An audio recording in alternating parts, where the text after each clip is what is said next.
আমি প্রাইভেট গ্রুপে এরপরে ভিডিওটা দিব, হ্যাঁ রেকর্ড করা হচ্ছে, হ্যাঁ রেকর্ডেড করছি, সো পাবে। আচ্ছা, তো জুমের আপডেট নিয়ে সেটিংস নিয়ে একটু সমস্যা হলো, এই জন্য আমরা ফেসবুকে ভিডিওটা লাইভ শেয়ার করতে পারছি না, আমরা রেকর্ডেডটা দিয়ে দিচ্ছি ফেসবুকে আপলোড করে। আচ্ছা, এখন তোমরা আমাকে বলো যে চ্যাপ্টার 6 এর আমরা আলহামদুলিল্লাহ শেষ করলাম যতটুকু পসিবল হয়েছে। গ্রাফগুলো তার একটু ভালো করে দেখানো দরকার, তবে প্র্যাকটিক্যালি আমি একটা সিস্টেম ডেভেলপ করতেছি পার্সোনালি, যেটা দিয়ে গ্রাফগুলো সুন্দর করে আঁকা যাবে। ওকে, এবং সেটা নিয়ে চেষ্টা আছে। আর সেকেন্ডলি তোমাদের যেটা লাগবে সেটা হচ্ছে এখন ফাংশন এবং এর গ্রাফ, এই পার্টের গ্রাফ নিয়ে অনেকগুলো কথাবার্তা আমরা বলবো কম বেশি, সো একই সাথে লিঙ্ক করা অধ্যায় বলে একটু সুবিধা পাওয়া যাবে ইনশাল্লাহ। তাহলে চ্যাপ্টার 6 নিয়ে যদি সমস্যা থেকে থাকে, সমস্যা থাকার সম্ভাবনা নাই বা খুব কম, তবে আমরা পরীক্ষা নিতে হবে, পরীক্ষা নিব চ্যাপ্টার 6 এন্ড চ্যাপ্টার 2। চ্যাপ্টার 2 তো পরীক্ষা হয়েছে, চ্যাপ্টার 6 এর উপর পরীক্ষা নিব গ্রাফ আঁকার পার্ট নিয়ে, যেটা তোমাদেরকে আঁকতে হবে গ্রাফ পেপারে বাসায়। আমি সেটা অ্যানাউন্সমেন্ট আজকে দিয়ে দিব ক্লাসের শেষে, মনে করাই দিও একটু পরীক্ষা অ্যানাউন্সমেন্টের কথা। আচ্ছা, ওকে।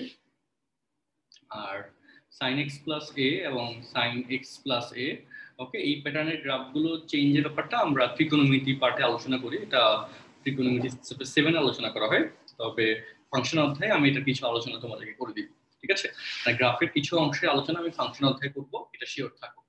গ্রাফের কিছু অংশে আলোচনা ফাংশন অধ্যায় করব, এটা শিওর থাকো। এখন ফাংশন অধ্যায় নিয়ে আজকে মেইন ডিসকাশন, আজকের লেকচারটা ফাংশন এবং এর গ্রাফ এই অধ্যায় নিয়ে, এবং এই ফাংশন এবং এর গ্রাফ এই পার্ট থেকে বোর্ডে সবসময় কোশ্চেন আসে বা কম বেশি আসবেই, এমসিকিউ তো মাস্ট পাবাই।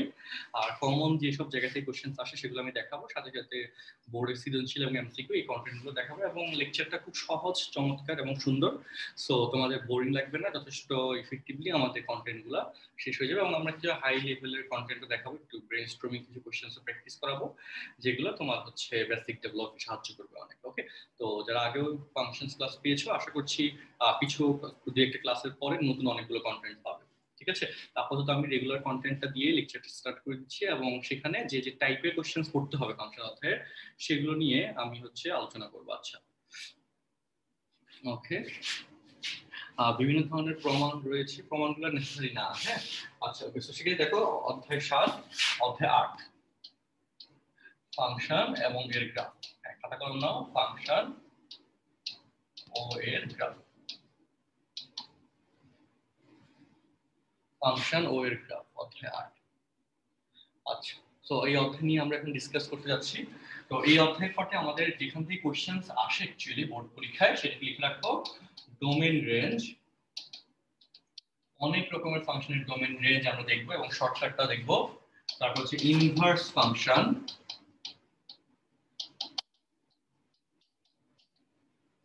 তারপর হচ্ছে সংযোজিত ফাংশন, কম্পোজিট ফাংশন, কম্পোজিট বা সংযোজিত, সংযোজিত ফাংশন, সার্বিক ফাংশন, সার্বিক ফাংশন, তারপর লেখো সার্বিকের ইংলিশ হচ্ছে ইউনিভার্সাল ফাংশন, আর এক এক ফাংশন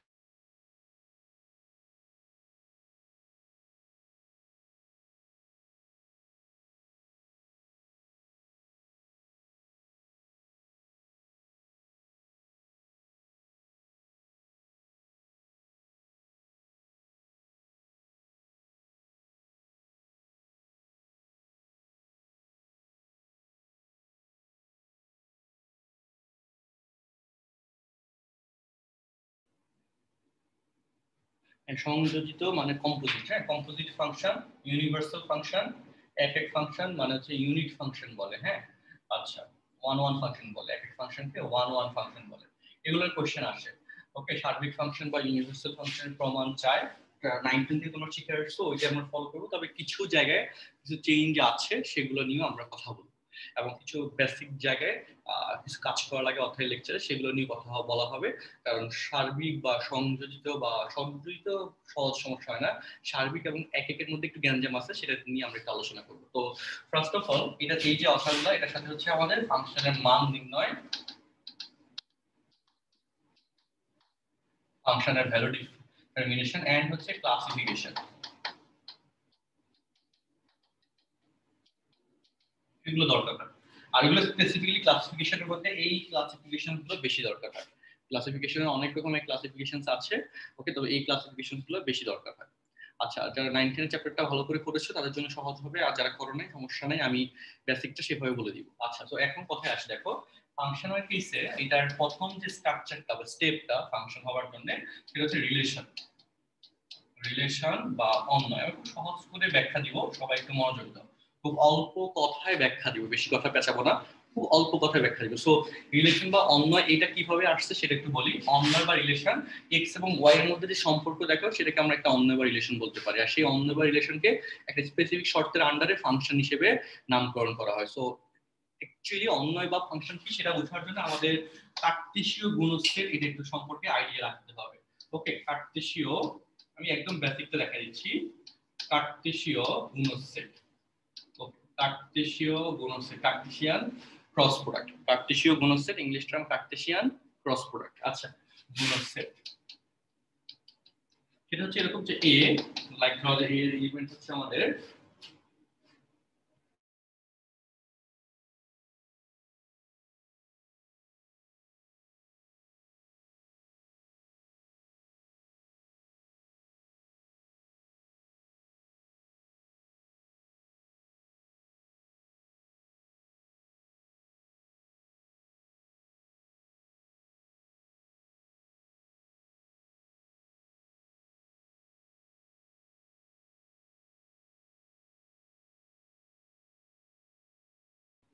ওকে। সো এখানে 2 4 6 এন্ড হচ্ছে 1 3 দুইটা আমরা ভ্যালু ধরলাম।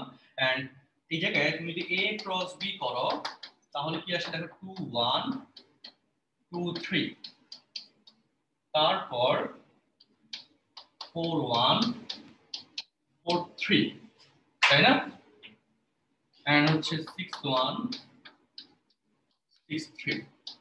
এই যে কার্টেসীয় গুণসেটের কেসটা আসছে, a ক্রস b তুমি করছো, এই ক্রস b করার সাথে সাথে a সেটের ভ্যালুগুলো x কে ডিফাইন করা শুরু করবে, y সেটের ভ্যালুগুলো, যে b সেটের ভ্যালুগুলো y কে ডিফাইন করা শুরু করবে।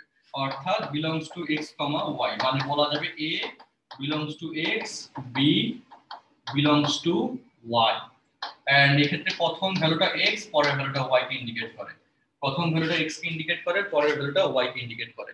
তো এই যে এটা হচ্ছে প্রথম কথা। হ্যাঁ, যদি তুমি এখানে b ক্রস a করতা, যদি করতা তুমি b ক্রস a, তাহলে b ভ্যালুটা x কে ডিফাইন করা শুরু করতো, আর এটা y কে হচ্ছে এক্সপ্রেস করতো। মানে প্রথম ভ্যালুটা তখন দ্বিতীয় ভ্যালুটা তখন এভাবে শাফল হয়ে যেত, যেভাবে নিজের মধ্যে হচ্ছে সার্কুলেট হয়ে যেত। ওকে, তো এটা নিয়ে আমরা কথা বলতেছি না, যে a ক্রস b কথা বলবো। এবং এই যে কার্টেসীয় গুণসেটটা আসছে, এই কার্টেসীয় গুণসেটের মধ্যে সাপোজ তুমি y ইকুয়াল টু, ওকে, বা x equal to y equal to x minus 1, এই যে শর্ত y equal to x minus 1, y এর মান x এর থেকে এক ছোট হবে, ঠিক আছে?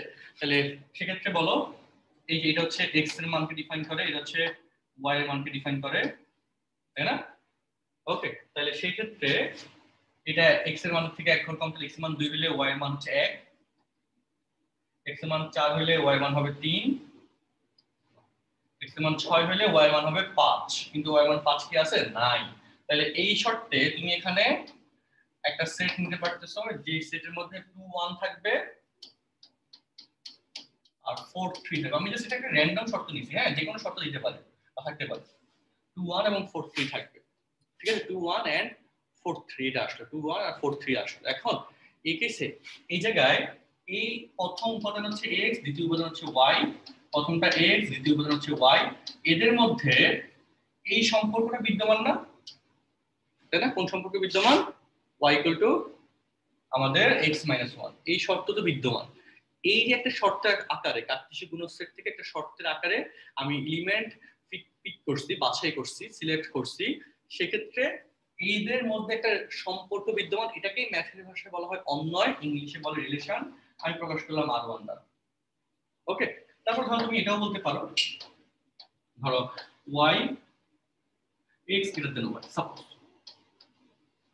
x এর মান y থেকে বড়, তো x এর মান y থেকে বড় এখানে আছে, x এর মান y থেকে বড় এখানে আছে, x এর মান y থেকে বড় এখানে আছে, এখানে আছে, এখানে আছে। এই শর্তে তুমি কি কি পাচ্ছ দেখো, 2 1, তারপর পাচ্ছ x এর মান y থেকে বড় 4 1 4 3 6 1 6 3।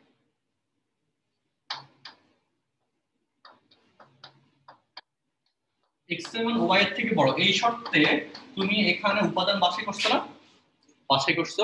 তো এই যে উপাদান বাছাই করছো এদের মধ্যে এই সম্পর্কটা বিদ্যমান, এটাকে বলা হয় ম্যাথের ভাষায় রিলেশন বা অন্বয়। সো এইগুলোকে বলা হবে এক একটা অন্বয়, এইগুলোকে বলা হবে এক একটা অন্বয়।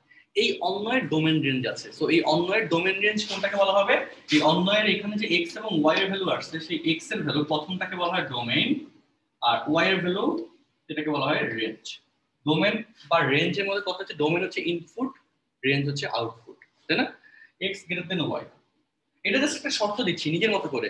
আর আমি একটা এক্সাম্পল দেখাচ্ছি। ধরো যে বললো x গ্রেটার দেন y শর্তে উপাদান পিক করো, তো সেক্ষেত্রে এই x গ্রেটার দেন y শর্তে বলো এখানে যে বিন্দুগুলো আসছে ভ্যালুগুলো আসছে x এর মান y থেকে বড় সবগুলোর ক্ষেত্রে রিলেশন ওই যে আমাদের কার্টেসীয় গুণসেট থেকে আমরা এই শর্তের আন্ডারে আমরা হচ্ছে উপাদান বাছাই করছি। অন্য কোনো শর্ত বাছাই করতে পারি, অন্য কোনো শর্ত ধরো যে y গ্রেটার দেন x, হ্যাঁ ধরো যে y গ্রেটার দেন x, তো এই শর্তের আন্ডারে তুমি যদি উপাদান বাছাই করতে চাও y এর মান x এর থেকে বড় যে 2 1 নিতে পারবা, y এর মান x এর থেকে বড় সো যদি আবার 3 2 নিতে পারো, 2 3 আর কোনো নেওয়া যায় না, আর কোনো নেওয়া যায় না। তো এই যে 2 3 নিলাম, এটা একটা সেট, এটাকে আমরা R3 বলতে পারি, ঠিক আছে? সো নির্দিষ্ট শর্তের আকারে আমরা নিতে পারি। সো এই যে নির্দিষ্ট শর্তের আন্ডারে আমরা উপাদান নিলাম, ওকে এলিমেন্টগুলো নিলাম, এক্ষেত্রে যে স্ট্রাকচার তৈরি হলো সেটাকে বলা হয় রিলেশন বা অন্বয়। সো অন্বয় বা রিলেশন কিভাবে তৈরি হয় সেটা আমরা সবার কাছে ক্লিয়ার করতে পেরেছি, এবং সেই অন্বয় বা রিলেশনের ক্ষেত্রে তার ডোমেন রেঞ্জের ব্যাপারটা আমরা এখন বলতে যাচ্ছি, যে এখানে ডোমেন আমরা জানি এক্স এর ভ্যালু, রেঞ্জ আমরা জানি ওয়াই এর ভ্যালু, তাই না? সো ডোমেন হচ্ছে ইনপুট, রেঞ্জ হচ্ছে আউটপুট। তুমি একটা মেশিনের মধ্যে আপেল দিচ্ছ, ওকে, আর তারপর সেখান থেকে জুস পাচ্ছ। সো আপেল এটা দেওয়ারটা হচ্ছে ইনপুট, আউটপুট হিসেবে পাচ্ছ জুস, সেটা হচ্ছে আমাদের রেঞ্জ। সো ইনপুট হচ্ছে আপেল যেটা হচ্ছে ডোমেন, আর আপেলের জুস সেটা হচ্ছে আউটপুট হিসেবে পাচ্ছি, সেটা হচ্ছে রেঞ্জ, ঠিক আছে? তো যেটা দিচ্ছি সেটা ইনপুট, যেটা পাচ্ছি সেটা হচ্ছে আউটপুট, তাই না? তো তুমি পড়াশোনার জন্য পড়াশোনা করতেছো সেটা হচ্ছে ইনপুট, ব্রেনের মধ্যে ইনপুট দিচ্ছ, পরীক্ষা হলে কিছু লিখে আসতেছো, এটা হচ্ছে আউটপুট। কিন্তু তোমার ক্ষেত্রে যেটা হয়, তুমি ওই যত পড়াশোনা করো সব পরীক্ষা লিখে আসতে পারো না, পারো বলো? অনেক কিছু ভুলে যাও না? তোমার এখানে ইনপুট আউটপুটে অনেক ভেজাল আছে, তোমার এফিসিয়েন্সি 100% না। তুমি যদি 2 লাইন বা 5 লাইন পড়া 5 লাইনই ঠিক মতো লিখতে পারো তাহলে তোমার এফিসিয়েন্সি 100%, তোমার input equal to output. But তুমি 5 লাইন পড়লে লিখতে পারো 1 লাইন, মাঝে মধ্যে এটাও পারো না, তাই না? এরকম হয় না বলো? সারাদিন কি করছো এটাই ভুলে গেছো, কিছুই মনে নাই, তার মানে ইনপুট আউটপুট তোমার বড় গ্যাঞ্জাম আছে, ওকে? তো এইগুলো পরের কথা। আচ্ছা, এখন আমাদের কথা হচ্ছে ফাংশন কি অন্যয়? সকল অন্যয়, সকল ফাংশনই অন্যয়, কিন্তু সকল অন্যয় ফাংশন না। আচ্ছা, ওকে, এটা একটা ব্যাপার। তো এখন কথা হচ্ছে দেখো, লক্ষ্য করো, এই যে আমরা ইনপুট এবং আউটপুট, ডোমেন এবং রেঞ্জের ব্যাপারটা আশা করি তোমার লাইফের সাথে রিলেট করে বুঝতে পারছি, তাই না? যে নিজের লাইফের সাথে রিলেট করে বুঝতে পারলে তখন আরেকটু ফিল করা যায়, তাই তো বলো? আচ্ছা, তো এখন এই রিলেশন বা অন্যয়ের ক্ষেত্রে অন্যয়ের ডোমেন, এই যে R1 এর ডোমেন, ওকে, R1 এর ডোমেন, ডোমেন হচ্ছে x এর মানগুলো, x এর মান কত আছে? 2 আর 4 আছে, ডোমেন 2 4। R1 এর রেঞ্জ, রেঞ্জ 3 1 3, তাই না? বুঝছো? বা এখানে দেখো এই যে R2, তাই না? এই যে R2, এই R2 এর ডোমেন রেঞ্জ আমরা কথা বলি, R2 এর ডোমেন, ডোমেন হচ্ছে x এর মান, x এর মান 2 আছে 4 আছে 6 আছে, 2 4 6। R2 এর রেঞ্জ, রেঞ্জ হচ্ছে y এর মান 1 3, 1 আর 3, ওকে? তারপরে হচ্ছে R3,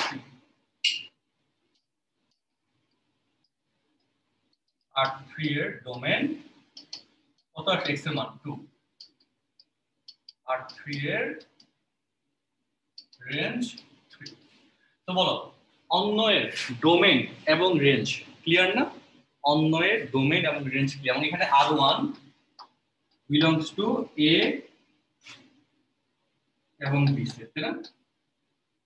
তাই তো বলো, R1 বিলংস টু A এবং B সেট, A এবং B সেট থেকে R1 আসছে, এটা তো বুঝছি বলো? আচ্ছা, ওকে।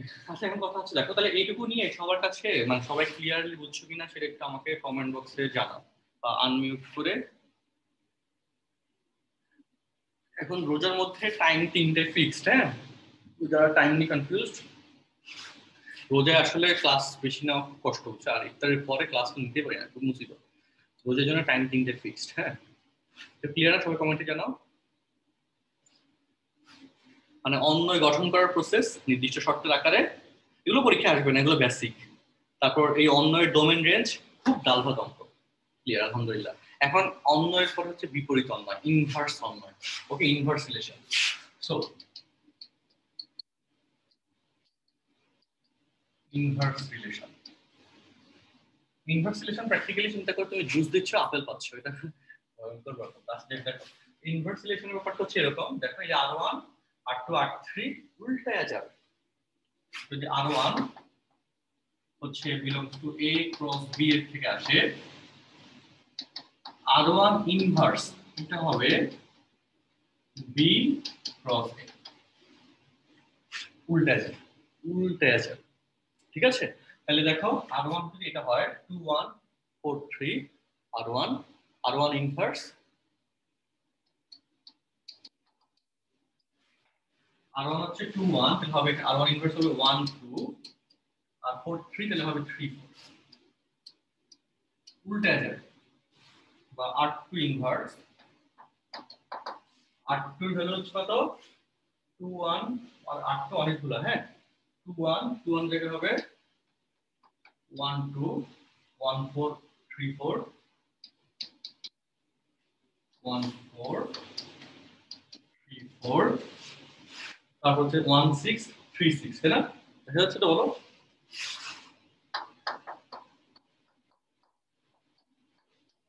ওকে, R2 ইনভার্সের ব্যাপারটা হচ্ছে এটা, তাই না? এটা দেখলাম আমরা। আচ্ছা, এখন R1 ইনভার্সের ডোমেন কি হয় 1 3, R1 ইনভার্সের রেঞ্জ 2 4, তাই না? তারপর ধরো R2 ইনভার্স, R3 তে দেখাচ্ছি না, হ্যাঁ দুটো দেখাই, R1 R2 নিয়ে দেখাই, একই জিনিস যেহেতু আলাদা করে তার বুঝানোর কিছু নাই। R2 ইনভার্সের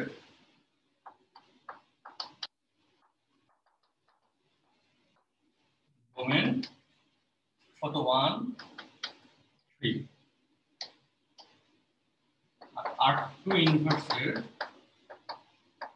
range 2 4 6।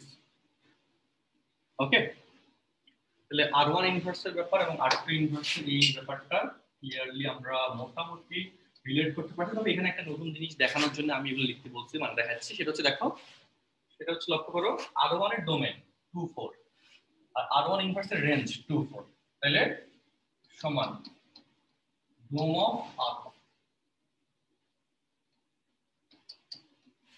তারপর দেখো R1 এর রেঞ্জ 1 3, R1 ইনভার্সের ডোমেন 1 3, তাহলে এখানে যাবে সমান রেঞ্জ অফ R1। আর এখানে সেম কথা, R2 ইনভার্সের ডোমেন আর হচ্ছে R2 এর রেঞ্জ ডোমেন সেম না, R2 ইনভার্সের ডোমেন আর R2 এর রেঞ্জ সেম, তাহলে রেঞ্জ অফ R2, আর এটা হবে ডোম অফ। এই একটা সম্পর্ক যেটা এমসিকিউ তে লাগে, বেসিক ক্লিয়ার থাকা লাগে, যে মূল ফাংশনের ক্ষেত্রে সেম লজিক হয়, রিলেশনের ক্ষেত্রে যেরকম হয় ফাংশনের ক্ষেত্রে হয়। সো মূল ফাংশনের ডোমেন ইনভার্স ফাংশনের রেঞ্জ, বা মূল ফাংশনের রেঞ্জ ইনভার্স ফাংশনের ডোমেন, বা মূল অন্বয়ের রেঞ্জ ইনভার্স অন্বয়ের ডোমেন, মূল অন্বয়ের ডোমেন ইনভার্স অন্বয়ের রেঞ্জ। সো এটা ভাইস ভার্সা শর্তটা ফুলফিল হয়। এরকম না যে অন্বয় হবে ফাংশন হবে না, ফাংশনে আরো আগে হয়, অন্বয় থেকে ফাংশনে আরো আগে হয়। তো আমরা অন্বয় পার্ট থেকে হচ্ছে ইনভার্স অন্বয় এবং এদের মধ্যে একটা সম্পর্ক, তারপর বেসিক অন্বয় কিভাবে অন্বয় ক্রিয়েট করে, এগুলা একটু ডিসকাস করে শেষ করলে। এখন তুমি আমাকে কমেন্ট বক্সে হচ্ছে এটা জানাও যে তুমি এইটুকু পর্যন্ত ক্লিয়ারলি বুঝছো কিনা। আর জাহিদুল রিজন করেছো, কোনো কনফিউশন থাকলে রেজ হ্যান্ড করো। জাহিদুল বলো। হ্যাঁ, এখানে যে আমাদের মানে ইনভার্স রিলেশন বের করতে বলবে, আমাদের কি প্রথমে মূল মানে রেঞ্জ মানে রিলেশনটাকে বের করে নিতে হবে? পরীক্ষা আসে না, আর এটা জাস্ট হচ্ছে তোমাকে স্ট্রাকচারে দেখাইলাম, এটা ফাংশনের বেসিক ক্লিয়ার হওয়ার কোনো দরকার নাই, বুঝছো? বাট আমরা জাস্ট স্ট্রাকচারে দেখাচ্ছি, এগুলো পরীক্ষা আসে না, এগুলো স্কুল লেভেলে পড়াশোনা, বুঝছো? এখন তাও কিছু এগুলো বেসিক ক্লিয়ার থাকে না থাকলে ফাংশনের বেসিক নিয়ে কষ্ট হবে।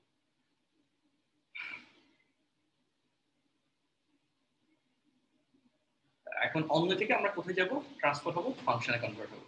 অন্য থেকে আমরা ফাংশনের ডিসকাশন স্টার্ট করব। ওকে, সো লেটস স্টার্ট। এখন এই রিলেশনটা ফাংশন পর্যন্ত গড়াবে।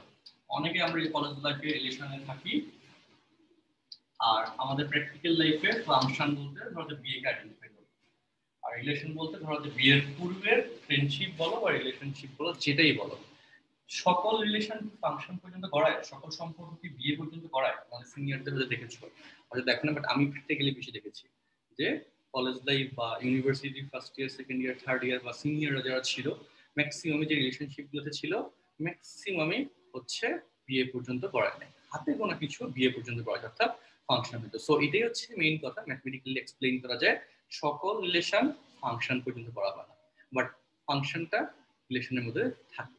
এবার এই রিলেশন হতে পারে বিয়ের কথা চলাফের মানে চলতেছে এই সময় একটা রিলেশন, বা হতে পারে আগের অবস্থা রিলেশন, যে কোনোটা হতে পারে, বাট ফাংশন হওয়ার জন্য আগে তো কথাবার্তা দরকার হয়, একটা পরিচিতি পর্ব দরকার হয়, সেটাকে তুমি রিলেশন হিসেবে ডিফাইন করতে পারো। কারণ তুমি বিয়ে করতে যাচ্ছ, সেক্ষেত্রে তুমি একেবারে চিনো না, কখনো কথা হয় না, ধুম করে বিয়ে করে ফেলছো, এরকম তো আসলে হয় না, টুকটাক তো কথা হয়, সেটাকে আমরা রিলেশন বলতে পারি। বা যে যারা হচ্ছে আরো অনেক বছর ধরে থাকে, ওকে দ্যাটস গুড, তাদের মতো করে তারা আছে, থাকবে। যদিও আমরা এগুলো অ্যালাউ কম করি বা এগুলো আমারও পছন্দ না, কিন্তু কথা হচ্ছে থাকে বা থাকতে পারে, কমনলি চলতেছে ট্রেন্ড।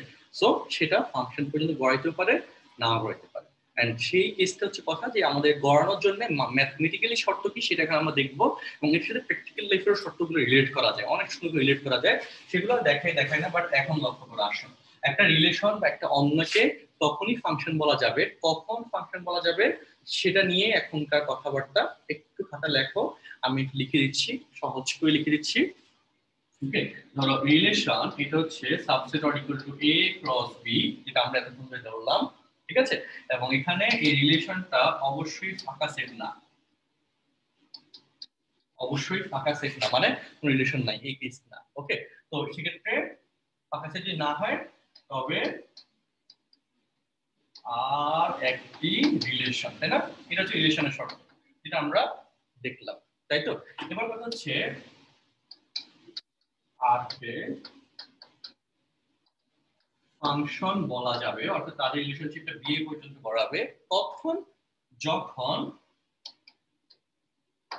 এক নাম্বার তার ফ্যামিলি পুরোপুরি মেনে নিবে, ওকে, অর্থাৎ আর এর সদস্য ক্রোমোজোর, আর এর সদস্য ক্রোমোজোর গুলির প্রথম উপাদান ভিন্ন ভিন্ন হবে। এটা কি বোঝায়? আর এর সদস্য ক্রোমোজোমের প্রথম উপাদান ভিন্ন ভিন্ন হবে। দেখো, এই যে আমাদের R2 R2 R2 কই? এই যে R2 প্রথম উপাদান হচ্ছে এগুলা, এই যে প্রথম উপাদান x এর ভ্যালু, প্রথম উপাদান হচ্ছে x এর ভ্যালু, এখানে x এর ভ্যালু ভিন্ন ভিন্ন হয়েছে, হয় না, তার মানে এটা ফাংশন পর্যন্ত গড়াবে না, এটা রিলেশনেই থেমে গেছে। তারপর ধরো R1, এটা প্রথম ক্রোমোজোম ভিন্ন ভিন্ন হয়েছে, বা এটা গড়াইতে পারে, আরেকটা সূত্র আছে এই জন্য, ফ্যামিলি সবাই মেনে নিচ্ছে, হঠাৎ করে একজন ভিলেনের আবির্ভাব করছে, তখন কি বিয়েটা হয়? দেখো না বাংলা সিনেমায়। আচ্ছা, সো হয় না, এখানে কথা আছে। হ্যাঁ, আর এর সদস্য ক্রোমোজোমগুলি প্রথম উপাদান সমূহ ভিন্ন ভিন্ন হবে। সেকেন্ড শর্ত হচ্ছে dom of R equal to a। আমি আবার একটু বলে দিই, আমাদের একটা relation that will be function will be expressed by function if on and only if, কখন? যখন হচ্ছে আমাদের যে আর এর যে সদস্য ক্রোমোজোমগুলো আছে, অর্থাৎ আমরা যে রিলেশনটা ডেভেলপ করেছিলাম, ক্রিয়েট করেছিলাম, ওকে, এন্ড তাদের যে এলিমেন্টস গুলো আছে, এন্ড সেই এলিমেন্টস এর ক্ষেত্রে আমরা প্রথম এলিমেন্টস কে x এবং সেকেন্ড এলিমেন্টস কে y বলি, এই এলিমেন্টস এর x এর ভ্যালু গুলো পরস্পর সেপারেট হতে হবে, ভিন্ন ভিন্ন হতে হবে, ডিফারেন্ট হতে হবে, এক হওয়া যাবে না, ডিফারেন্ট হতে হবে। এটা ফার্স্ট শর্ত। সেকেন্ড হচ্ছে dom of R equal to a হতে হবে। Dom of R equal to a, এটা দ্বারা কি বোঝায়? a কেন? এই হচ্ছে প্রথম সেটটা, এই যে এর পরিচয় হচ্ছে এটা, এই হচ্ছে আমাদের কার্টেসীয় সেটের x এর ভ্যালুটা, এটা কিন্তু x এর সব, x এর উপর অনেক কিছু নির্ভর করে, এক্স এর উপর অনেক কিছু নির্ভর করে, টোটাল জিনিসটা এক্স এর উপরে ডিপেন্ডেন্ট।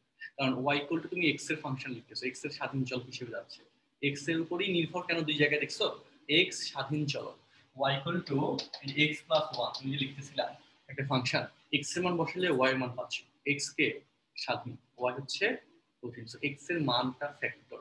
এন্ড বি এর ক্ষেত্রে বলে না ছেলেদের ক্ষেত্রে তুমি এক্স ধরো যে আমাদের বি এর ক্ষেত্রে যেহেতু আমাদের পিতৃতান্ত্রিক সমাজ, ওকে আমাদের সোসাইটি, তো সেক্ষেত্রে এক্স হিসেবে এখানে ডিফাইন মানে ফাইন্ড আউট হবে বা কথাবার্তা হবে ছেলের কথা, তাই না? এক্স হিসেবে আমরা বলতে পারবো ছেলের পিস, আর ওয়াই হিসেবে ধরো যে মেয়ে।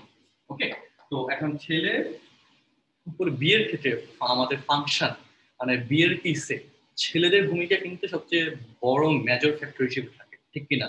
যে ছেলে যদি কোনো কারণে মানে বলে যে না আমার মেয়ে পছন্দ হয় না, বিয়ে করবো না, তাইলে কি হয়, বা তার অন্য কোনো ঝামেলা আছে এই জন্য সে বিয়ে করতে চাচ্ছে না, হোয়াটএভার যেটাই হোক, তাইলে কি বিয়েটা কোনোভাবে সম্পন্ন হবে? বলো হবে না। মেয়েদের ক্ষেত্রে কি হয় যে প্যারেন্টসরা হচ্ছে ডোমিনেট করতে পারে, তাই না? এটা অনেক বেশি পরিমাণে হয়, তোকে বলছি বিয়ে করতে হবে মানে হবে, শেষ। এরকম একটা ব্যাপার সেবার কিন্তু থাকে বাংলাদেশে, অনেকে দেখছো তাই না, জোর করে বিয়ে দিয়ে দেয়। সেটা কিন্তু ছেলে মেয়ের হয়তো কম বেশি হয়, কিন্তু মেয়েদের ক্ষেত্রে প্যারেন্টসদের ডোমিনেশন বেশি কাজ করে, তাই না? ছেলেদের ক্ষেত্রে সেটা আবার একটু অনেক কম কাজ করে বা সামহাউ ব্যাপার থাকে কিছু। তো সেই ক্ষেত্রে এখানে স্বাধীন চলক হিসেবে কিন্তু ছেলে আছে বলতে পারতেছে, তাই তো বলো? তো এই দুই জায়গায় কিন্তু দুইটা কেসে তাকেই প্রাধান্য দেওয়া হয়েছে। ফার্স্ট কথা হচ্ছে আর এর সদস্য ক্রমজগুলির প্রথম উপাদানসমূহ ভিন্ন ভিন্ন হইতে হবে, অর্থাৎ ছেলের ফ্যামিলি সবাই ধরো যে মোটামুটি ঠিক আছে রাজি মেয়ের ফ্যামিলির সাথে বিয়ে দিতে, and dom of R equal to A হতে হবে, সে আর ডোমেইন হচ্ছে ছেলের কেস, এক্স এর কেস, এবং সেটা এও হচ্ছে ছেলের কেস। দেখছো ব্যাপারটা মানে কোন কত রকমের করে জিনিসটা রিলেট করা যাচ্ছে। এখন আমরা হচ্ছে এই জায়গায় কি জানি বলতেছিলাম, হ্যাঁ এই হচ্ছে দুইটা শর্ত। এখন এই ডোম অফ আর ইকুয়াল টু এ, এটা আমাদের এখানে কি রকম হচ্ছে সেটা দেখো। আমরা এখানে এই আর ওয়ান এর ক্ষেত্রে প্রথম সমূহ ভিন্ন ভিন্ন পাইছি, খুবই ভালো কথা, কিন্তু আর ওয়ান এর ডোমেইন কথা বলতো, আর ওয়ান এর ডোমেইন হচ্ছে 2 4, আর আমাদের এ সেটের এলিমেন্ট কি ছিল বলতো, এ সেটের মধ্যে 2 4 6, এই যে সেই তৃতীয় হাত, যার কারণে বিয়েটা হয় নাই, এই হচ্ছে সেই তৃতীয় হাত। দেখো এখানে 6 কি এখানে আছে আর ওয়ান এর ডোমেইনে 6 নাই, এই জন্য এখানে আমাদের বিয়েটা হবে না, বা এখানে এটাকে এই আর ওয়ান কে এখানে ফাংশন বলা যাবে একদম, মানে শেষ মুহূর্তে গিয়ে বিয়ে ভেঙে গেছে, এরকম হয় না প্রচুর, শেষ মুহূর্তে গিয়ে ভেঙে গেছে, সেই ঘটনাটা এখানে ঘটছে। তো এটা আসলে কেন এরকমই হইলো, যে আর ওয়ান সমান এই কেন হইতে হবে, এটা তো বোঝা দরকার, তাই না? যে আর ওয়ান সমান এই কেন হইতে হবে, বি কেন হওয়া লাগবে না, এই কারণ হচ্ছে ম্যাথমেটিক্যালি একটু বুঝতে পারছি, সেটার ব্যাখ্যা আছে, প্রত্যেকটা কথারই ব্যাখ্যা আছে, আমি ব্যাখ্যা দিব, টেনশনের কোনো কারণ নেই।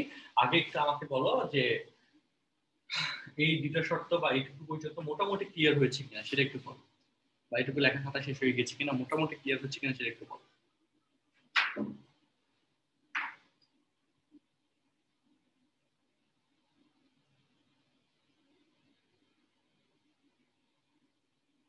বুঝতে পারছি, দেখ দ্যাটস গুড। এবার দেখো কথায় আসে, এটা হচ্ছে এইটার এক্সপ্লেনেশনটা আমরা একটা থিওরির মাধ্যমে সুন্দর দিতে পারি। দেখো এটা হচ্ছে, তাহলে বুঝতে পারবে আসলে এরকমই কেন বলা যাচ্ছে, আম গাছ থিওরি। এ সেট হচ্ছে আম, বি সেট হচ্ছে আম গাছ, ঠিক আছে? এ সেট হচ্ছে আম, বি সেট হচ্ছে আম গাছ। সো 2 4 7 3 8, এ সেট আম, বি সেট আম গাছ। তো তুমি 2 3 দেখো একটা, এটা হচ্ছে আম, আমের সেট, এটা হচ্ছে আম গাছের সেট, বুঝো একটা আম একটা গাছে ধরছে, দুইটা আম একটা গাছে ধরছে, এটা সম্ভব কিনা বলো, কমেন্ট মধ্যে কথা বলো। আর ওয়ান কেন ফাংশন নয় আর একটু বলবো, সমস্যা নেই, আজকে এখনই বলবো। সেকেন্ড আমটা 3 নম্বর আম গাছে ধরছে, 4 নম্বর আম এবং 5 7 নম্বর আমটা 8 নম্বর আম গাছে ধরছে, এটা পসিবল কিনা প্র্যাকটিক্যালি সেটা একটু চিন্তা করে বলো, ইয়েস অর নো, কমেন্ট বক্সে তাতেই বলো এটা প্র্যাকটিক্যালি পসিবল কিনা, yes or no, yes or no, এটা প্র্যাকটিক্যালি পসিবল কিনা। ইয়েস এক্স্যাক্টলি, অনেকে নো বলতেছো। ইয়েস, একটা আম গাছে এই যে 8 নম্বর আম গাছে দুইটা আম ধরছে, 3 নম্বর আম গাছে সেকেন্ড আমটা ধরছে, এটা সম্ভব, সম্ভব, সম্ভব। এখন লক্ষ্য করো, এটাকে তুমি যদি কার্টেসিয়াস আকারে লেখো 2 3 4 8 7 8, দেখো কত সহজ করে লেখাচ্ছি। তাহলে এ সেটের উপাদান হচ্ছে 2 4 7, মানে আমি একটু আগে লিখছি এটাকে এভাবে, এ সেটের উপাদান হচ্ছে 2 4 7, বি সেটের উপাদান হচ্ছে 3 8। এটাকে এভাবে লেখা হয়েছে এখানে ছক আকারে ম্যাপিং এর মাধ্যমে, ম্যাপিং বা চিত্রণের মাধ্যমে দেখাচ্ছি। ওকে, মানে জিনিসগুলো এরকম না যে নতুন কিছু দেখাচ্ছি, কৌশল একটু ভিন্ন করছি। তো এখানে তুমি যে অঙ্গটা গঠন করছো রিলেশন R1, ওকে, তাত্ত্বিক গুণ সেট করার পরে এরকম বিন্যাস পাবা না? পাবা তো, এরকম কোঅর্ডিনেশন তো পাবা, সেখান থেকে তুমি ইকুয়েশন নিচ্ছো, এভাবে নিচ্ছো। এখন বলো এইটার বলো এখানে শর্তগুলো দেখো। দেখো R1 এর সদস্য ক্রমজোড়গুলি প্রথম উপাদান সমূহ ভিন্ন ভিন্ন। বল প্রথম উপাদান এই R1 এর সদস্য ক্রমজোড় এগুলো প্রথম উপাদান 2 4 7 ভিন্ন ভিন্ন, প্রথম শর্ত ফুলফিল করছে। সেকেন্ড শর্ত হচ্ছে এটার ডোমেন R1 এর domain dom of R1 equal to 2 4 7। এটা কি এ সেটের সমান হয়ে গেছে না? 2 4 7 হয়ে গেছে ঠিক চিহ্ন, অর্থাৎ এটা একটি ফাংশন। এবং এটা প্র্যাকটিক্যালি সম্ভব হয়েছে, বলো হয়েছে যে একটা আমগাছে একাধিক আম ধরতে পারে। এখন গ্যাঞ্জামের পার্টটা এখন তুমি লিখবা। দেখো কেস 1 ফাইল ফাংশন বানায় ফেলছি, কেস 2 দেখো এ কে এ সেট বি সেট, কেস 2 দেখো কেস 1 তো ফাংশন বানায় ফেলছি, কেস 2 1 এই যে 2 4 7 3 8। এখন তুমি 2 এর সাথে 3 দিলা, 4 এর সাথে 8 দিলা, এখানে থেমে গেছো। এখন বলো তাহলে এটাকে তুমি যদি R2 বলো, তাহলে R1 কিন্তু ফাংশন, R2 যদি বলো R2 এর পেজটা কত আছে? 2 3 4 8। বলো এইটা ফাংশন কি বলতে কমেন্ট বক্সে। সেকেন্ড R2 ফাংশন কিনা কমেন্ট বক্সে। তাসনিম বলতেছো নো, সাবিহা বলতেছো ইয়েস, সাবিহা ইয়েস বলতেছো, তারপর মুস্তাকিম জাহিরুল বাকি সব বাকিরা ইয়েস নো এর মধ্যেই আছো। ওকে, সো আমি বলে দিচ্ছি এখানে বলো প্রথম উপাদান তো ভিন্ন ভিন্ন আছে। আমাদের যদি ম্যাথের ল্যাঙ্গুয়েজে বলতে চাই, সেকেন্ড কথা হচ্ছে এটা ডোমেন হচ্ছে 2 4, মানে ডোমেন 2 4, কিন্তু এই সেটের মধ্যে তো 7 আছে, 7 কি ডোমেনে আছে? নাই, তার জন্য এটা ফাংশন। এখন তুমি যদি বুঝার জন্য বলো 3 নাম্বার আম গাছে এই যে এই 2 নম্বর আমটা ধরছে, 8 নম্বর আম গাছে 4 নম্বর আমটা ধরছে, আর 7 নম্বর আমটা আসমান থেকে পড়ছে। সম্ভব তো বলো? 7 নম্বর আমটা আসমান থেকে পড়ছে, এই জন্য এখানে চলে আসছে। সম্ভব? সম্ভব না। ঠিক এই কারণে ক্রস চিহ্ন, এটা ফাংশন নয়। বুঝতে পারছো? ফাংশন নয়। এবং এই জিনিসটাই তোমাকে কোথায় বলা হয়েছে? এই যে এখানে আমি বলে দিয়েছিলাম, যারা একটু বলছিলাম যে এটা কেন ফাংশন না, কারণ এটা প্র্যাকটিক্যালি ফাংশন হচ্ছে একটা প্র্যাকটিক্যাল কনসেপ্ট, প্র্যাকটিক্যালি সম্ভব হইতে হবে। সো বিয়েটা প্র্যাকটিক্যালি আমাদের অ্যাপ্রুভড কনসেপ্ট, রিলেশনশিপটা অ্যাপ্রুভড কনসেপ্ট না। রিলেশনশিপকে অ্যাপ্রুভড কনসেপ্ট বলো, সেটা না, বিয়েটা অ্যাপ্রুভড কনসেপ্ট। সো রিলেশনশিপের মধ্যে থাকা যাবে যে কোনো ভেরিয়েবল নিয়ে, বিয়ের ক্ষেত্রে সেটা করা যাবে না। বিয়েটা অ্যাপ্রুভটা একদম অ্যাপ্রুভ হইতে হবে। দেখো এখানে এই জন্য এই যে দেখো এখানে হচ্ছে এই সেটের মধ্যে ওই যে 7 ছিল না, 6 ছিল না বলে এটা কি হয় না, রিলেশনটা ফাংশন পর্যন্ত যায় না, অ্যাপ্রুভ হয় না। ক্রাইটেরিয়া কি করতে বলো, ক্রাইটেরিয়া সে মেইনটেইন করতে পারে না। তো দেখো এবার স্টুডেন্টস লক্ষ্য করো, তাহলে এখানে আমরা যেটা বলছিলাম, ওকে, তো আম গাছ থিওরি এই কেসটাতে ফাংশন নয়, এই পর্বটা আমরা এভাবে মোটামুটি এক্সপ্লেইন করতে পারলাম, তাই তো? এইটুকু বুঝলাম। এখন আরেকটা কেস দেখো, 3 নম্বর কেসে আসি। 3 নম্বর কেস, এ সেট বি সেট 7 2 1 3 8 ধরো, হ্যাঁ, তো এই যে এটা এই যে এটা এই যে এটা তাহলে 3 8 then 9, এই যে এটা ফাংশন কিনা বলো কমেন্ট বক্স। 3 নম্বর এই কেসটা ফাংশন কিনা কমেন্ট বক্সে জানাও তাড়াতাড়ি। 3 নম্বর এই কেসটা ফাংশন কিনা কমেন্ট বক্সে জানাও।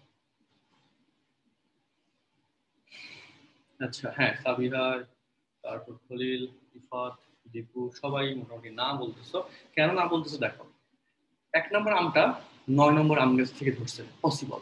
2 নম্বর আমটা 8 নম্বর আম গাছে ধরছে, পসিবল। আর 7 নম্বর আমটা একই সাথে 3 নম্বর আম গাছ এবং 8 নম্বর আম গাছ থেকে যৌথভাবে ধরছে। এটা পসিবল হলো? আম আঁকা হয় না এমন, এটা এভাবে না, ছোটবেলায় আম আঁকতে বলতে হইতো স্কুলে, এখান থেকে একটা ঢাল আছে, এখান থেকে ঢাল আছে, এই যে আম গাছ, এটা আম গাছের নয় বট গাছ হয়ে গেছে কি জানি, যাই হোক। সো 7 নম্বর আম গাছটা, 7 নম্বর আমটা 3 নম্বর আম গাছ এবং 8 নম্বর আম গাছ থেকে যৌথভাবে করছে। এটা পসিবল? পসিবল না। সেই কারণে এটা ফাংশন না, বুঝছো? সেই কারণে এটা কি না বলো, ফাংশন না। সেই কারণে এটা ফাংশন না। তো এই হয়ে যাচ্ছে এখানকার কথা, ঠিক আছে? এই হয়ে যাচ্ছে এখানকার কথা। সবাই এটুকু পর্যন্ত ক্লিয়ারলি বুঝতে পারছো? একটু বলো আমাকে, সবাই এটুকু পর্যন্ত ক্লিয়ারলি বুঝতে পারছো?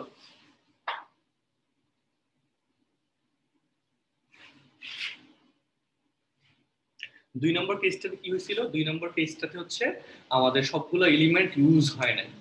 ওকে, একটা এলিমেন্ট হচ্ছে এখানে ইউজ হয় নাই, তো এই সেটে সব এলিমেন্ট ইউজ হইতে হবে, কিন্তু এখানে একটা এলিমেন্ট ইউজ হয় নাই দুই নম্বর কেসে, সেই জন্য দুই নম্বর কেসটা ফাংশন হয় না, তাই না? দুই নম্বর কেসে 7 নম্বর এলিমেন্টটা ইউজ হয় না, বাট শর্ত হচ্ছে এই সেটে সবগুলো ইউজ হইতে হবে, কারণ এটা হচ্ছে আম, এটা কোনো না কোনো তার সাথে রিলেট করে রাখতে হবে, তাই না? তাহলে আম তো আর আসমান থেকে পড়বে না, পড়বে বলো ধুম করে? আম গাছ থিওরি অনুযায়ী আম হঠাৎ করে তোমার হাতে এসে পড়ছে, উপরে কোনো গাছ নাই, আসমান থেকে তোমার হাতে এসে আম পড়ছে, তুমি এটা খায় বলছো আচ্ছা অনেক মজা। নিউটন থেকে আসতো বলো? নিউটন বলতে যাই আম গাছ ছাড়া আম আসছে, তখন নিউটন সব সূত্র চেঞ্জ হয়ে যেত, বুঝছো? সকল তখন আর নিউটন থাকতো না, তখন তুমি থাকতো, তোমার সূত্র দিয়ে সবাইকে কিছু করতে পারতো। যদি এরকম হয় চেষ্টা করো, আল্লাহ ভরসা, স্বপ্ন দেখো, হইতেও পারে, ঠিক আছে? ওকে, সো এই হচ্ছে এটুকুনি কথা। আমাদের রেগুলারলি 21 ব্যাচ আর 22 ব্যাচের যে প্রোগ্রামগুলো যাচ্ছে, 22 ব্যাচে মাশাআল্লাহ এই যে নতুন যে কোর্স শুরু হচ্ছে, চমৎকার একটা প্রোগ্রাম, যেখানে সেকেন্ড ইয়ারের কোর্সটা আমরা যথেষ্ট এফোর্ট দিয়ে সাজাচ্ছি, এবং এই জায়গায় তোমরা যারা এখনো জানো বা জানো না, আমি একটু সহজে বলে দিই। ওকে, যে কনসেপ্ট বুকগুলো নিয়ে, প্রবলেম বুকগুলো নিয়ে অনেক কাজ চলতেছে আমার, এই যে সকাল থেকে টানা কাজ করতেছিলাম কয়েকজন মিলে কনসেপ্ট প্রবলেম বুকগুলো নিয়ে। প্রবলেম বুকের ছবি ভালো হয়েছে না বলো তো একটু কমেন্ট বক্সে, চ্যাট বক্সে। প্রবলেম বুকের এই যে প্রবলেম বুক 2 আইডিয়াটা কেমন লাগতেছে একটু বলো, আমাদের প্রবলেম বুকের যে কাভার ডিজাইন সেটা কেমন লাগতেছে, কমেন্ট বক্সে একটু দেখতে যাচ্ছি। প্রবলেম বুকের কাভার ডিজাইনটা কেমন লাগতেছে? প্রবলেম বুক 2 এর কাভার ডিজাইন অনেক সুন্দর না? ফার্স্ট ইয়ার প্রবলেম বুক আমি এখনো বলতে পারতেছি না, ওটা আছে অবশ্য কিন্তু করা হয়নি কমপ্লিট এখনো। প্রবলেম বুক 2, হ্যাঁ, আচ্ছা। এটা প্রবলেম বুক 4টা, তো 4টা প্রবলেম বুকের 4টা ডিজাইন। তোমরা যেহেতু আমাদের ঘরের মানুষ, তাই না, তো তোমাদেরকে আমরা দেখাইতে পারি মিনস হচ্ছে বাকি কাভার বুক গুলো দেখানো যায়, তাই না? সো এটা তো এখন পাবলিশ করা হয় নাই, এটা হয়তো আজকে কালকের মধ্যে পাবলিশ করব। তবে তোমাদেরকে আগে দেখে, হ্যাঁ, তোমাদেরকে আগে দেখাই, দেখো। ওকে, ওয়েট এ বিট।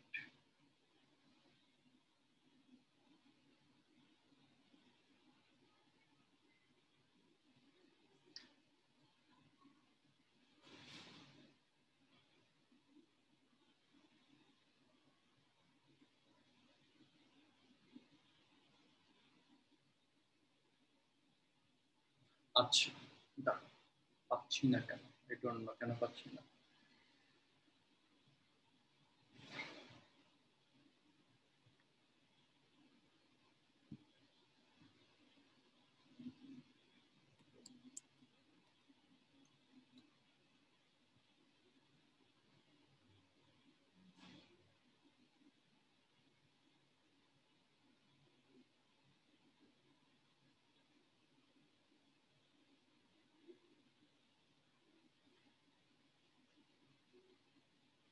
হ্যাঁ, পেয়েছি।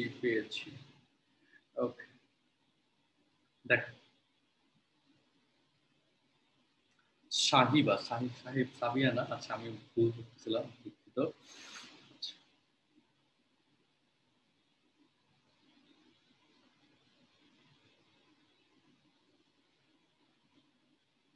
Let's see. Problem book,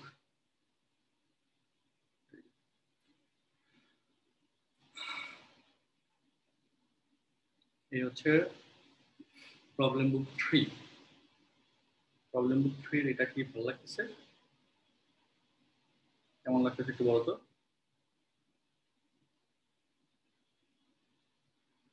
post করা হয় না, এটা আজ থেকে পোস্ট হবে।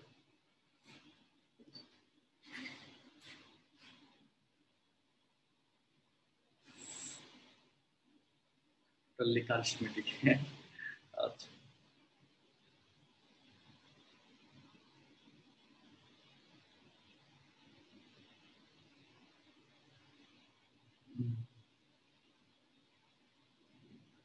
প্রবলেম বুক 3, তাই না?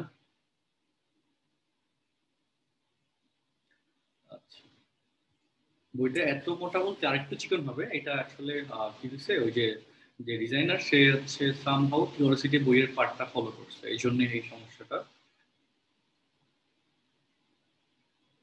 আচ্ছা, মাহিমা রহমান, কাভারে ফটো না দিয়ে পিছনে ফটো দিলে ভালো। আরে তোমার স্যার কি ছবি কম দিবে নাকি, দেখো না।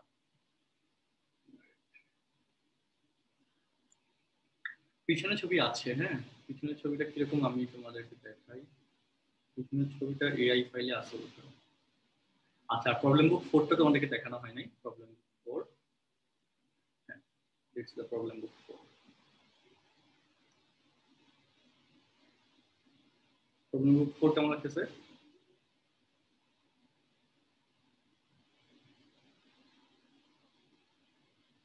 সেম পোজ বলতে আমি আসলে পোজ আর খুঁজে পাচ্ছিলাম না, হ্যাঁ।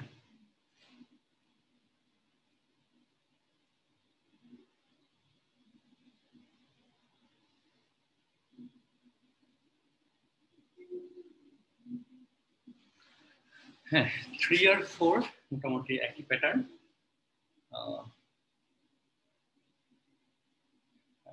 ফার্স্ট বইয়ের ছবিটা আসলে চারটাতে চারটা, হ্যাঁ, এই দুটো সেম প্যাটার্নে করা। আচ্ছা, ওকে। 1 আর 2 থেকে 3 আর 4 কি সুন্দর। আচ্ছা,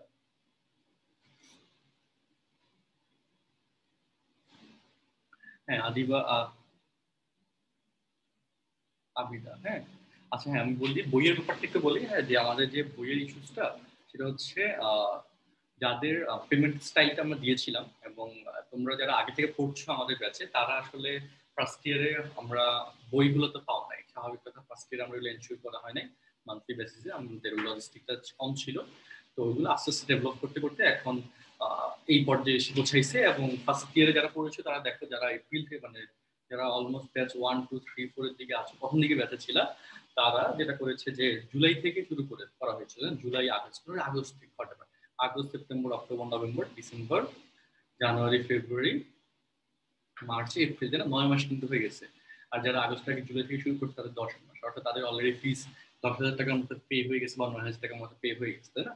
তো আর এখানে দেখো সেকেন্ড ইয়ারে তোমাদের জন্য আমাদের পক্ষ থেকে প্রত্যেক বছরই, এটা এরকম না যে এই বছর হচ্ছে, প্রত্যেক বছরই সেকেন্ড ইয়ারে আমি অনেক পরিশ্রম করি বেশি, কারণ সাথে ফিজ নিয়ে বা সবকিছু নিয়ে বেশি সাপোর্ট দিই। কারণ সেকেন্ড ইয়ার থেকে যেটা বলেছিলাম যে অ্যাডমিশনের প্রস্তুতি এবং সকল টার্নিং লেভেলের প্রিপারেশন শুরু করা লাগে। কারণ আমি নিজেও তোমাদের মতো কলেজে থাকতে ফার্স্ট ইয়ারে তো অনেক কিছু কম বুঝছি বা অনেক কিছু করা হয়নি, কিন্তু সেকেন্ড ইয়ার থেকে অনেক পড়াশোনা করা হয়েছিল, অনেক মানে পরিশ্রম করা হয়েছিল অনেক বেশি পরিমাণে, এবং সিরিয়াসনেস অনেক বেশি আসছিল। সো সেকেন্ড ইয়ার হচ্ছে কলেজ লাইফ হচ্ছে টার্নিং টাইম, যেখান থেকে তোমার বুয়েট প্রস্তুতি বা এক্স্যাক্টলি তুমি কোন জায়গায় যাবা, কোন ভার্সিটিতে পড়তে পারবো সেটা ঠিক হয়ে যায়, বা সেটা ঠিক করার সময় চলে আসে। তো যারা প্রথম দিকের ব্যাচ মানে তাদের হচ্ছে মোটামুটি ফার্স্ট ইয়ার কোর্স আমাদের এখানে শেষ হয়ে যাচ্ছে বা শেষ হয়ে গেছে অলরেডি, অধ্যায়ের মাধ্যমে শেষ হয়ে যাবে, অনেকের এই অধ্যায়ের আগেই শেষ হয়ে গেছে।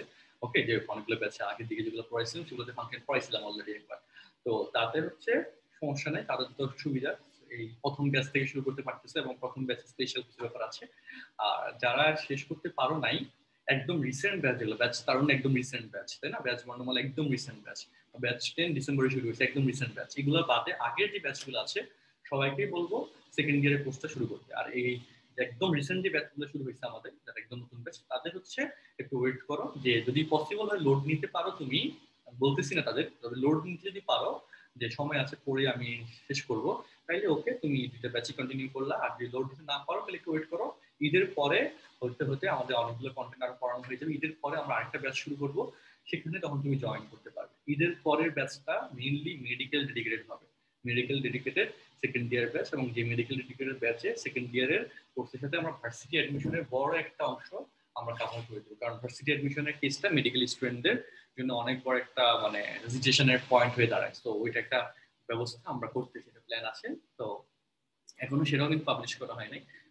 সেকেন্ড ইয়ারের হচ্ছে 22 ব্যাচের ঈদের পরের প্রোগ্রামটা কি হবে, ওকে, তোমাদেরকে বললাম এগুলো সিক্রেট রাখো, এগুলো থেকে সাসপেন্স থাকে স্টুডেন্টদের জন্য, হ্যাঁ। তো এই হচ্ছে ব্যাপার, তবে আমাদের পক্ষের সাথে থাকো সেকেন্ড ইয়ারের এই ব্যাপারগুলো হচ্ছে আমাদের সিক্রেট ব্যাপার স্যাপার, আমাদের অফিসিয়াল অভ্যন্তরীণ ব্যাপার, এগুলো কেউ দেখে না এখনো, তাই না? সো এইগুলো একটু প্রাইভেসি মেনটেন করবে, কাউকে বলা দরকার নেই, কোনো প্ল্যাটফর্মেও না। সো সাথে কানেক্টেড থাকো, চমৎকার কিছু আছে। এবং আমরা সেকেন্ড ইয়ার থেকে অনেক বেশি কনসার্ন তোমাদের ক্যারিয়ার নিয়ে, তোমাদের নেক্সট ইউনিভার্সিটি অ্যাডমিশন নিয়ে আমার সাথে কাজ করতে পারলে বা লেগে থাকতে পারলে তুমি অনেক ভালো করতে পারবে, এইটুকু শিওর থাকো। ঠিক আছে? আচ্ছা, ওকে। আর হচ্ছে ফার্স্ট ইয়ারের বই পাবো না বলতে আমি দেখি করা যায়। ওকে, তোমাদের জন্য কোনটা বেটার? তোমাদের জন্য আমি আবারও বলি, যারা আগে থেকে আছো তারা সেকেন্ড ইয়ারের কোর্সটা এখন জয়েন করে ফেলো, যারা নতুন ব্যাচ তাদের সেকেন্ড ইয়ারের কোর্সটা এদের পরে যেটা শুরু করবো সেকেন্ড ইয়ারের কোর্স, সেটাতে জয়েন করবে।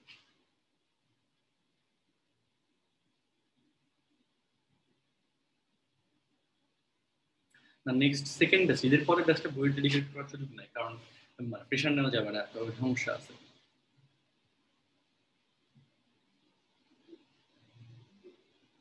আচ্ছা, যারা সেকেন্ড ইয়ারের কোর্সে ভর্তি হয়ে গেছো, হ্যাঁ, তারা বইগুলো কবে পেতে পারো? তারা হচ্ছে আমাদের কোর্সটা স্টার্ট হয়ে যাওয়ার পরে আমরা কুরিয়ার করবো, কুরিয়ার করার পর বইগুলো ধরো যে বেশি সময় লাগবে, বেশি দেরি হবে না, পেয়ে যাবে। আর যাদের পেমেন্ট 3000 টাকা থাকবে কমপ্লিট, তাদের একটা বই যাবে, প্রবলেম বুক 1 তাদের কাছে যাবে। যারা পেমেন্ট এরপর একটা থাকবে 4000 পেমেন্ট থাকবে, তাদের 2টা বই একসাথে যাবে ইনশাল্লাহ।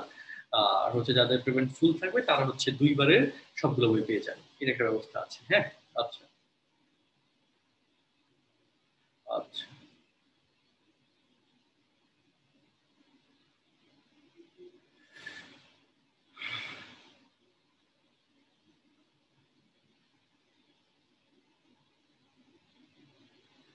তোমাদের এইচএসসি একদম পিছাবে, অবশ্যই পিছাবে, তোমাদের এইচএসসি একদম পিছাবে।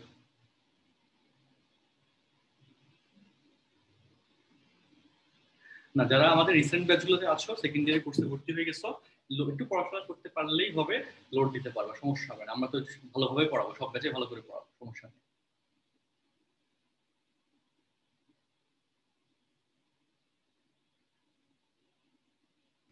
আচ্ছা ঠিক আছে, এখন বাকি কোশ্চেন বাকি তো এই হচ্ছে আমাদের এই ফাংশন হওয়া না হওয়া নিয়ে কথাবার্তা। তো আমাদের এখানে তোমাদেরকে আমি লেকচার শিটটা আমাদের একটু দেখাই, দেখো, লক্ষ্য করো। হ্যাঁ, এটা আজকে আমরা তোমাদের পিডিএফ ফাইল এটা দিয়ে দিব আমরা। তো এই কেসে এই জায়গায় এই লেকচার শিটের হচ্ছে ম্যাপিং এ কয়েকটা কেস দেওয়া আছে। এই যে হ্যাঁ, ফার্স্ট কেস দেখো, এই যে রিলেশন এন্ড ফাংশন একইভাবে মিলছে।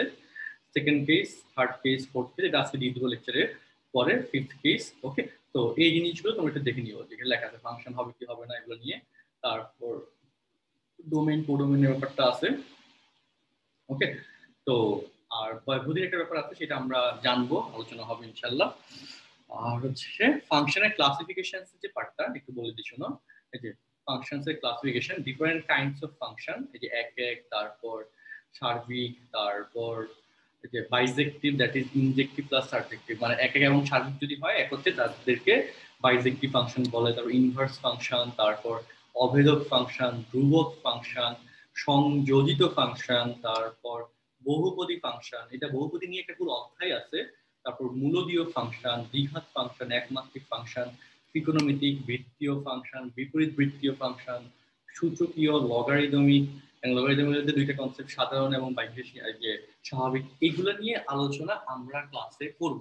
এন্ড এগুলো নিয়ে বিশাল বিশাল ম্যাথও আছে, এগুলো আমি তোমাদের করাবো। সো প্রেশনে কিছু না, বাট আমি জাস্ট দেখে রাখলাম যে অনেক রকমের ফাংশন হয়, এবং সেই জিনিসগুলো আমরা আলোচনা করবো। মানে আমাদের ফ্যামিলি স্টাইলে এক এক রকমের, এক একজনের ফ্যামিলি বন্ডিং এক এক রকম না, যে তুমি তোমার ফ্যামিলি মেম্বারদের সাথে যেরকম আচরণ করো, আমি হয়তো অন্যভাবে আচরণ করি, অন্য কেউ অন্যভাবে আচরণ করে, তার মতো আচরণ করে। তো সেই হিসেবে এগুলোকে এভাবে হবে একটা ক্লাসিফিকেশনের মধ্যে রাখা হয়েছে, এই জিনিসটা এভাবে সার্কুলেট হয়। ঠিক আছে?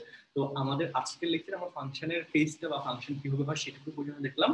তোমাদের নেক্সট ক্লাসে আমি যেটা করবো সেটা হচ্ছে ফাংশনের আলাদা করে পেজ দেখাবো না, আমরা ডোমেইন রেঞ্জ সহ আরো আদার্স যে পার্টগুলো আছে এগুলো নিয়ে ডিসকাস করবো। নেক্সট ক্লাসে একটু লেন্দি করার প্ল্যান আছে, আজকে এইটুকু দেখে নাও, লেকচারটা দিয়ে দিচ্ছি, তোমরা একটু চেক করে নাও যতটুকু পসিবল হয়। নেক্সট ক্লাসটাতে আমরা একটু জোরে সোরে অনেকগুলো স্টাইল আমরা শেষ করবো ইনশাআল্লাহ। ঠিক আছে?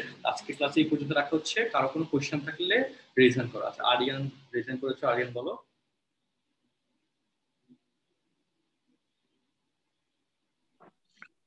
ভাইয়া যদি লকডাউন খুলে দেয় তখন কি এই যে সেকেন্ড ইয়ারের ব্যাচটা কি অফলাইনে করে দিবেন? আমাদের সেকেন্ড ইয়ারের যে ব্যাচ গুলো অনলাইনে আমাদের সবসময় কার্যক্রম চলবে, ঠিক আছে, এবং অনলাইনে সবসময় অ্যাক্টিভিটি চলবে। আর অফলাইনে সেকেন্ড ইয়ার আলাদা করে কোর্স শুরু হবে, তখন আমরা সেটার একটা ব্যবস্থা করব। ওকে, যারা অফলাইনে এসে আর অফলাইনে সবাই করতে পারবে না, আমার অফলাইনে জায়গা লিমিটেড, লোকেশন টাইম লিমিটেড, এবং অফলাইনে আমি বেশি ব্যাচও রাখবো না, অল্প ব্যাচ রাখবো, কারণ অনলাইন অফলাইনে এত সময় দিতে পারবো না, কারণ আমাদের এত বেশি ঝামেলা যাচ্ছে বা যাবে সামনে বুঝতে।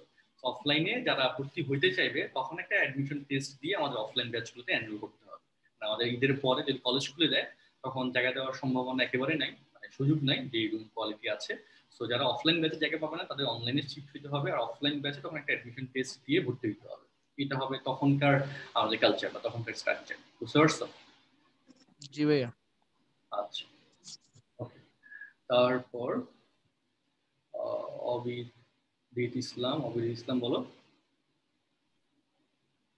স্যার আমাদের তো ডিফারেন্সিয়েশন এন্ড ইন্টিগ্রেশনের আলাদা একটা ব্যাচ আছে, তো আমি জানতে চাচ্ছিলাম যে ডিফারেন্সিয়েশন ইন্টিগ্রেশন কি এখানে এমনি এই ব্যাচে আর ক্লাস করানো হবে নাকি ওখানেই করে ফেলতে হবে? ডিফারেন্সিয়েশন ইন্টিগ্রেশন আমরা অনলাইনে যারা প্রথম দিকের ব্যাচ ছিল সবার জন্য সেম কালচার ছিল, আলাদা করে আমি সময় দিয়ে পড়াইছি। হ্যাঁ, আর ওইখানে যেটা হয়েছে যে রেগুলার স্লটে যে পরিমাণ ক্লাস নেওয়ার সুযোগ পাই ওইখানে ডাবল ক্লাস নেওয়া হয়েছিল, আর বেশি পরিমাণে প্রেশার নিয়ে ক্লাস নেওয়া হয়েছে, বুঝছো? তো ওইটা আসলে সবচেয়ে বড়, মানে ওই একটা অধ্যায় 2টা অধ্যায় যেখান থেকে 10টা এমসিকিউ আসে, মানে 25টা এমসিকিউ ফার্স্ট ইয়ারের বোর্ড পরীক্ষায়, তার মধ্যে 5টা এমসিকিউ থাকে ইন্টিগ্রেশন থেকে, আর 5টা এমসিকিউ থেকে ডিফারেন্সিয়েশন থেকে। 8টা অধ্যায় থেকে তুমি 15টার মতো এমসিকিউ পাবা, আর 2টা অধ্যায় থেকে 10টা এমসিকিউ পাবা। তো বড় একটা টার্নিং। অ্যাডমিশন টেস্টে সেম কথা, অনেক কোশ্চেন দেয়, এই জন্য ওই দুটাকে আমি একদম আলাদা করে ভালো করে পড়াই, বুঝতে পারছো? তো আর ফিজও কিন্তু এখানে অর্ধেক নেওয়া হয়েছে, যে 24টা ক্লাসে ডিফারেন্সিয়েশনের কেসে ফিজটা হয়তো অর্ধেক গেছে, মানে 2 মাসের পেমেন্টের জায়গায় 1 মাসের পেমেন্ট দিয়ে আমরা কন্টিনিউ করেছিলাম। এই জন্য যারা হচ্ছে ডিফারেন্সিয়েশন ইন্টিগ্রেশন এখনো পড়া নাই তারা আমাদের ওই ব্যাচে যোগাযোগ করতে পারবে, সমস্যা নেই। ঠিক আছে অভিজিৎ? আচ্ছা মুস্তাকিম বিল্লাহ রেজেন্ট করেছো, মুস্তাকিম বিল্লাহ বলো। ভাইয়া এক্সামের ব্যাপারে কি জানি বলছিলেন, একটা বলবেন?